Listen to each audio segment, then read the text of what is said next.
Hello guys, welcome to YouTube channel big board. आप सभी लोगों का फिर से एक बार स्वागत है। तो आज हम बात करेंगे आईपीओ के बारे में कि आईपीओ में कैसे इन्वेस्ट किया जाता है, कौन सा आईपीओ बेस्ट होता है, आईपीओ की एनालिसिस कैसे की जाती है, आईपीओ में टेक्निकल और फंडामेंटल एनालिसिस क्या होता है। ये सब हम इस वीडियो में देखेंगे और दो ऐसे बेस्ट आईपीओ बताऊंगा जो कि आने वाले नेक्स्ट वीक में सफर फाड़ के रिटर्न देंगे आपको। तो आइए देख। तो इस लिस्ट में सबसे पहला आईपीओ आता है गो डिजिट इंश्योरेंस आईपीओ। अब इस आईपीओ की खासियत यह है कि ये बाकी इंश्योरेंस कंपनी से अलग है। इसकी अगर आप फाइनेंशियल रिपोर्ट देखोगे 2024 की, तो ये काफ़ी बेहतर है बाकी कंपनियों से अगर आप कंपेयर करोगे। उसके बाद ये आईपीओ आएगा 15 मई से 17 मई के बीच में। ठीक है, इसकी प्राइस रहेगी 258 to 272 पर शेयर। अभी फिलहाल कंपनी ने 1125 करोड़ इशू किए हैं और ऑफर फॉर सेल के लिए उन्होंने 1412 करोड़ उन्होंने सेल किए। ठीक है, उसके बाद जो आता है कि आईपीओ का साइज कितना होगा, तो आईपीओ का साइज करीब करीब अभी इन्होंने 2600 करोड़ लिख के रखा है, बट ये मेरे हिसाब से 3000 करोड़ तक आराम से जाएगा। उसके बाद उसका मिनिमम लॉट साइज शेयर रहेगा 55 शेयर्स। ठीक है, तो वो आपको करीबन 14,960 में पड़ जाएंगे। तो इसमें आप और ऐड कर सकते हो 15,500, यहाँ तक इसकी रेंज जा सकती है। तो आप ये आंकड़ा अपने दिमाग में लेके चलना। और ये बेस्ट आईपीओ होने वाला है।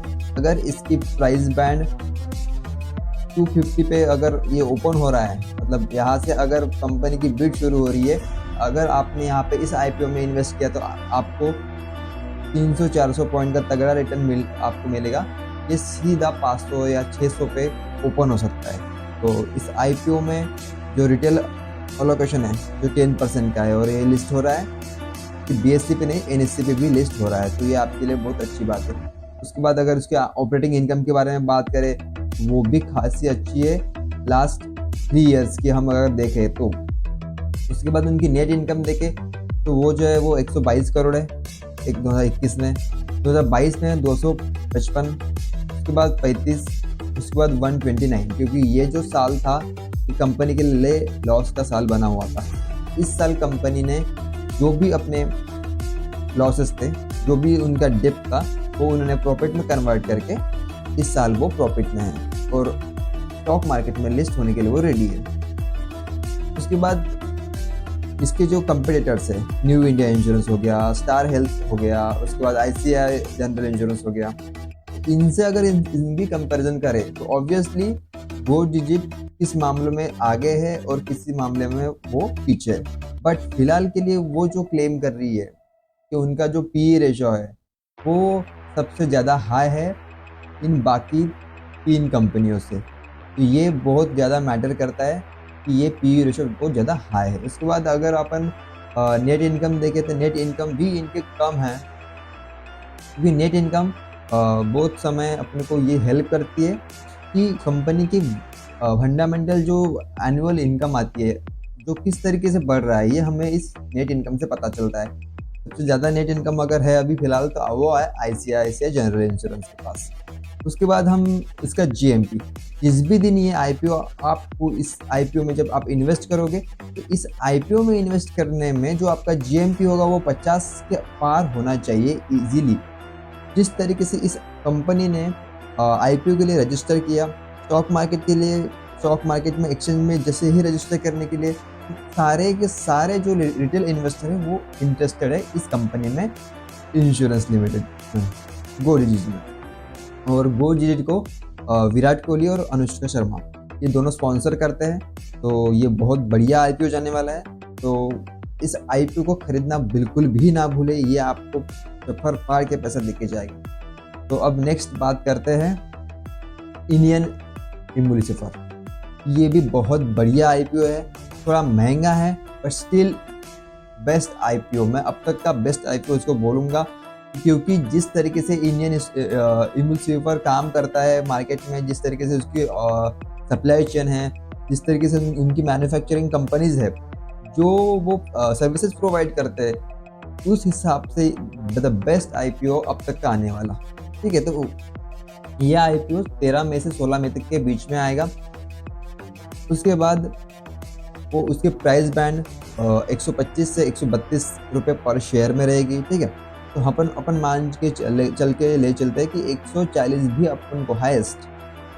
आप हमेशा आईपीओ करते समय ये भी मन में लेके चलना है कि जो प्राइस बैंड कंपनी ने आईपीओ के कंपनी में दिया रहता है उसके 10 पॉइंट या 10-20 रुपये ज़्यादा लेके चलना है। जैसे मैंने 140 मान के चलो 140 में ये ओपन हो जाएगा।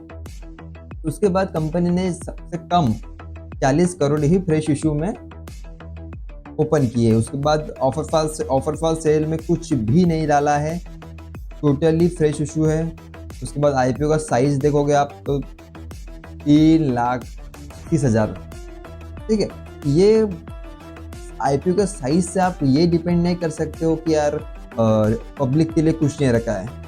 ठीक है, इनकी फेस वैल्यू 10 रुपीज़ पर शेयर है, तो ये बेस्ट है एज एन एक पब्लिक के लिए। और रिटेल अलोकेशन उन्होंने 35% दिया है, तो यहाँ पे बहुत ज़्यादा रिटेल इन्वेस्टर आएंगे। तो इस आईपीओ में क्या होगा, जो पब्लिक के लिए ये आईपीओ, इंडिविजुअल पब्लिक जो आईपीओ में इन्वेस्ट करेंगे, ये आपके लिए बहुत ज़्यादा तो चांसेस है कि ये आईपीओ आपको मिल ही जाएगा, क्योंकि इन्होंने पब्लिक इशू कुछ भी नहीं किया है, तो ये आपके लिए बहुत होगा। उसके बाद अगर आप रेवेन्यू जाने इस कंपनी का 2021 में उनका 0 लॉस 0 प्रॉफिट रहा था। उसके बाद 22 में उन्होंने 17 करोड़, उसके बाद 23 में 41 करोड़, इसमें 48 करोड़। ठीक है, तो ये जो रेवेन्यू बढ़ रहा है कंपनी में बता रहा है कि कंपनी किस तरीके से ग्रोथ कर रही है। उसके बाद उनका एक्सपेंस देखोगे, एक्सपेंस धीरे धीरे बढ़ रहा है। अब एक्सपेंस इसलिए बढ़ रहा है क्योंकि रेवेन्यू बढ़ रहा है, कंपनी काम कर रही है, कंपनी अलग अलग डिपार्टमेंट्स में काम कर रही है, तो ये सब इसके लिए बहुत ज़रूरी होता है। तो उसके बाद हम नेट इनकम देखेंगे, तो नेट इनकम इनकी बहुत तेज़ी से बढ़ गई है, और इस नेट इनकम का असर डायरेक्ट एम्प्लॉयमेंट पे पड़ता है, जो कि ये सब रिलेट करता है एक आईपीओ में, एक स्टॉक के लिए। ठीक है, अगर आप इस आईपीओ को ले रहे हो और इस आईपीओ को लेने के बाद भी अगर ये आईपीओ मिलता है तो आपको इसको होल्ड करके चलना है, क्योंकि ये आगे जाके बहुत बड़ा एक स्टॉक बनेगा, एक बड़ा स्टॉक प्राइस इसकी बनेगी, जो कि 1000 या 1500 तक आपको आने वाले 6 महीनों में दिख जाएगी।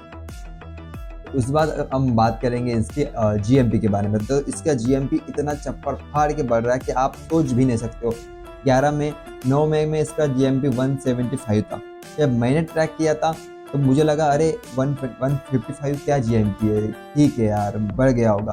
बट जब मैंने 10 मई को इसका जीएमपी 155 से 180 तक देखा, तब मुझे लगा कि नहीं, इस आईपीओ में दम है। मैंने इसका टेक्निकल फॉर फंडामेंटल एनालिसिस किया कि ये कंपनी किस किस चीज़ों में काम करती है। जैसे देखो, टेक्सटाइल में काम करती है, चाहे वो डेली प्रोडक्ट्स में हो, ब्यूटी प्रोडक्ट्स में काम करती हो, एग्रीकल्चर फॉर्म में काम करती हो, माइनिंग में काम करती है company. He is the best company for the current IPO.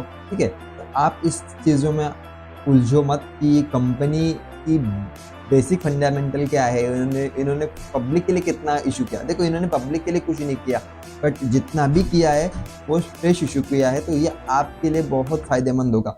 उसके बाद अगर आप देखोगे उनका 11 मई का अगर आप जीएमपी कंसिडर करके देखते हो तो वो 200 तक है। ठीक है, और उनका सौदा जो है वो 1.5 लाख तक जाएगा। तो मैं यही कहता हूँ कि अगर इस आईपीओ में अगर ये आईपीओ आपको मिल गया ना, अगर ये आईपीओ आपको मिल गया, इज द बेस्ट आईपीओ अब तक का। ठीक है, अगर इसके प्राइस बैंड 140 है तो ये आपको 900 या 1000 रुपये भी खुल सकता है। जिस तरीके से इसकी जीएमपी बढ़ रही है, जिस तरीके से रिटेल इन्वेस्टर्स और पब्लिक जिस तरीके से इस आईपीओ पे अपनी नज़र बनाए रखे हैं, जो इन्वेस्ट कर रहे हैं और आने वाले इस आईपीओ में इन्वेस्ट करेंगे। ठीक है, तो मैं यही चाहता हूँ कि अगर आप इस आईपीओ को ले रहे हैं तो प्री आईपीओ में ही आप ले लेना, क्योंकि इज़ द बेस्ट आईपीओ। आप आंखें बंद करके ले सकते हो, सब्सक्रिप्शन देखने का कुछ मतलब सवाल ही नहीं बनता, क्योंकि जीएमपी जितना फास्ट बढ़ेगा। तो अब आइए नेक्स्ट देखते हैं। अब इंडियन आईपीओ के बारे में एक बार और बात कर लेता हूँ। मैंने मेरे ग्रुप पे बताया था कि इस आईपीओ को आपको लेना चाहिए। ठीक है, क्योंकि इस आईपीओ पे जब मैंने एनालिसिस किया था और फंडामेंटल एनालिसिस किया था कि इस आईपीओ में आपको 2 लॉट या 3 लॉट ले सकते हो, ठीक है।